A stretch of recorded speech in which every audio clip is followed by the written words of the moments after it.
किसान भाइयों, आज की वीडियो में आपका पुनः एक बार स्वागत है। आप स्क्रीन पर लाइव देख सकते हैं, ये सोनाली चिक्स है। अगर डे की बात करी जाए तो सोनाली चिक्स को आज 30वां दिन है।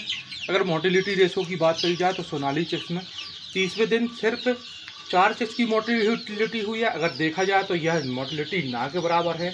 आज का मेरा विषय है कि हरा चारा देके हम फीड कॉस्ट किस प्रकार से कम कर सकते हैं। आप स्क्रीन पर लाइव देख सकते हैं कि मैंने शीशम के पत्ते डाले हुए हैं। मैं जूम करके बता रहा हूँ, ये शीशम के पत्ते हैं। आप देख सकते हैं बच्चे कितने अच्छे से खा रहे हैं शीशम के पत्ते। हरा चारा देने से आपको यह फ़ायदा होता है कि आपकी फीडिंग कॉस्ट कम हो जाती है।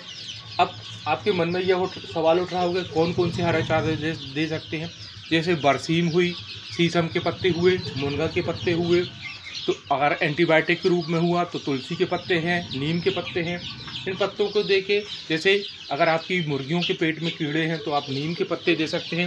नीम के पत्ते देने से मुर्गियों के जो पेट के कीड़े रहते हैं वो मर जाते हैं।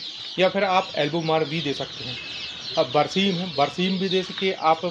इनका जो फीडिंग कास्ट है उसको कम कर सकते हैं, क्योंकि जो मुर्गी पालन का व्यवसाय शुरू में करते हैं उनके पास इतना बजट नहीं रहता कि वह अपने मुर्गियों को मार्केट का ही फीड खिला के बड़ा करें। इसलिए उनके लिए ये वीडियो बहुत ही लाभकारी है। स्क्रीन पर आप लाइव देख सकते हैं कि इसमें ये मुनगे के पत्ते हैं, जिसको हम सहजन भी कहते हैं। इसके अंदर कैल्शियम, मिनरल्स, विटामिन की भरपूर मात्रा रहती है, जिससे मुर्गियों को विटामिन भी मिल जाता है और मुर्गियाँ जो बच्चे रहते हैं उनकी ग्रोथ भी अच्छी रहती है और किसी प्रकार का इसमें किसी प्रकार का फ़र्क नहीं पड़ता। यदि आप एंटीबायोटिक के रूप में दे सकते हैं तो तुलसी के पत्ते दे सकते हैं। तुलसी के पत्ते पीस के दे सकते हैं।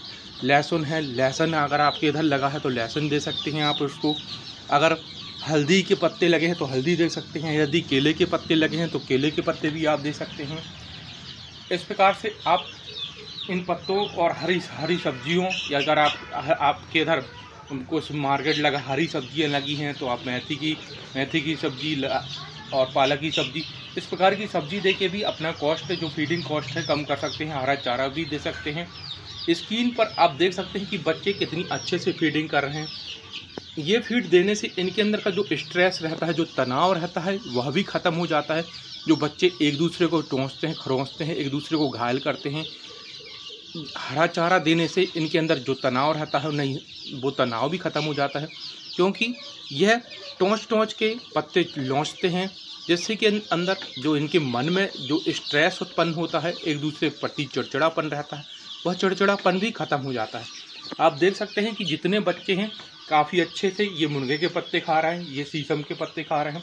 जितने भी बच्चे हैं आप स्क्रीन पर लाइव देख सकते हैं कि काफ़ी अच्छे से शीशम के पत्ते खा रहे हैं।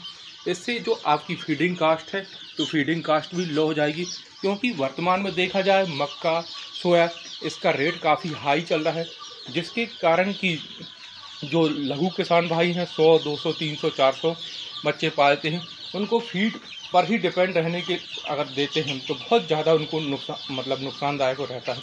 अगर आप फीड की कॉस्ट बढ़ गई तो फिर आपको क्या फ़ायदा हो गया। फीड की कॉस्ट इससे लो हो जाती है। हरा चारा दे, हरी सब्जी दे सकते हैं, और जो भी आप फीड कॉस्ट करने के लिए जो भी उपाय कर सकते हैं आप कर सकते हैं। बरसीम लगा सकते हैं, लहसुन लगा सकते हैं, हल्दी लगा सकते हैं, आप मुनगा के पत्ते लगा सकते, सहजन लगा सकते हैं, शीशम के पत्ते दे सकते हैं। तो इस प्रकार से आप अपनी फीडिंग कॉस्ट को कम कर सकते हैं। स्क्रीन पर आप देख सकते हैं कि यह मैं छत के ऊपर पाला हूँ, और छत के ऊपर मेरे पास इसमें देने के लिए दाने देने के अलावा कुछ नहीं रहता। इसके बाद भी मैं इनको शीशम के पत्ते, लहसुन हो गया और मुनगे के पत्ते हो गए, और भी जो हरा चारा है उनको हरा चारे के रूप में देता हूं, और अपनी मैं फीडिंग कॉस्ट कम कर देता हूं। फीडिंग कॉस्ट कम करने से ही इस मुर्गी पालन के व्यवसाय में हमको फ़ायदा होता है। यदि आप फीडिंग कॉस्ट कम कर सकते हैं तभी आप मुर्गी पालन का व्यवसाय कर सकते हैं। क्योंकि अगर दाने पर डिपेंड है तो दाना की बोरी इस समय बहुत महंगी है। अगर दाने का रेट इस समय देखा जाए तो 40 रुपये किलो के हिसाब से दाना मिलता है। एक 50 kg की बोरी लगभग 2000 से 2200 रुपये की मिल रही है। इस प्रकार आप अपनी फीडिंग कॉस्ट कम करके अपना मुर्गी पालन का जो व्यवसाय है उसको आगे बढ़ा सकते हैं। मेरे द्वारा दी गई जानकारी आपको कैसी लगी? अगर मेरे द्वारा जानकारी अच्छी लगती है तो मेरे चैनल आर की वीडियोस को सब्सक्राइब करिए यदि किसी प्रकार की गलतियाँ त्रुटियाँ होती हैं तो उसको माफ़ करिए। आप देख सकते हैं कि बच्चे कितने चाव से फीडिंग कर रहे हैं, बच्चे एक पत्तों को कितने टोंच के खा रहे हैं। इससे जो रहता है इनके अंदर का जो स्ट्रेस रहता है बिल्कुल ख़त्म हो जाता है और बच्चे इससे एक दूसरे को स्ट्रेस के कारण एक दूसरे को टोंचते भी नहीं।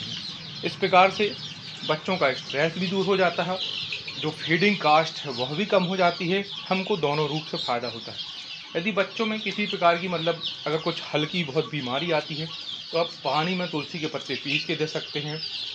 तुलसी के पत्ते हैं, हल्दी का पत्ता है, प्याज के पत्ते हैं, यह सब चीज़ें दे सकते हैं। इससे आपका हरा चारा देने से आपकी फीडिंग कास्ट बहुत अंतर आता है। मुर्गियाँ जो केले के पत्ते रहती हैं उनमें भी कैल्शियम की पर्याप्त मात्रा रहती है, केले के पत्ते भी दे सकते हैं। इससे कि जो आपकी फीडिंग कास्ट है वो काफ़ी कम जाएगी और आपको मुर्गी पालन के व्यवसाय में अधिक लाभ होगा। यदि आप दाना ही दाना खिलाते हैं तो उससे यह होगा कि आपकी जो मुर्गी पालन कर रहे हैं आप, जैसे 90 दिन में 1 किलो लेता है और दाना ही दाना खिलाते हैं, तो फीड कॉस्ट इस समय क्या है, दाने का रेट भी काफ़ी अधिक चलता है। इससे आपको ये होगा दाने पे ही डिपेंड रहने के कारण यदि आप लास्ट में आप गुणा भाग करेंगे तो देखेंगे कि दाने में ही आपको सबसे ज़्यादा पैसा चला जाता है। तो लास्ट में आपको इस मुर्गी पालन के व्यवसाय में अधिक फ़ायदा नहीं होता। इसलिए ये मेरा परामर्श है, हरा चारा के रूप में बरसीम दे सकते हैं, शीशम के पत्ते दे सकते हैं, सहजन के पत्ते दे सकते हैं जिसको मुनगा भी बोला जाता है, हरा चारा दे सकते हैं। और गोबर के जो कीड़े हैं, जो सफ़ेद कीड़े निकलते हैं, गोबर के कीड़े भी दे सकते हैं। और इस प्रकार से आप अपनी फीडिंग कॉस्ट कम करके मुर्गी पालन के व्यवसाय को अधिक से अधिक मुनाफे का व्यापार के रूप में तब्दील कर सकते हैं। मुर्गी पालन के लिए सिर्फ अपने जो व्यवसाय हो उसको आगे बढ़ाने के लिए सिर्फ अपने दिमाग की आवश्यकता होती है। यदि साधारण रूप से आप मुर्गी पालन का व्यापार करेंगे तो आपको कभी फ़ायदा नहीं होगा। इसलिए अगर आपको मेरे वीडियो अच्छे लगते हों तो प्लीज़ मेरे वीडियो आर के वीडियो चैनल को लाइक करिए और सब्सक्राइब करिए। जय हिंद किसान मित्रों।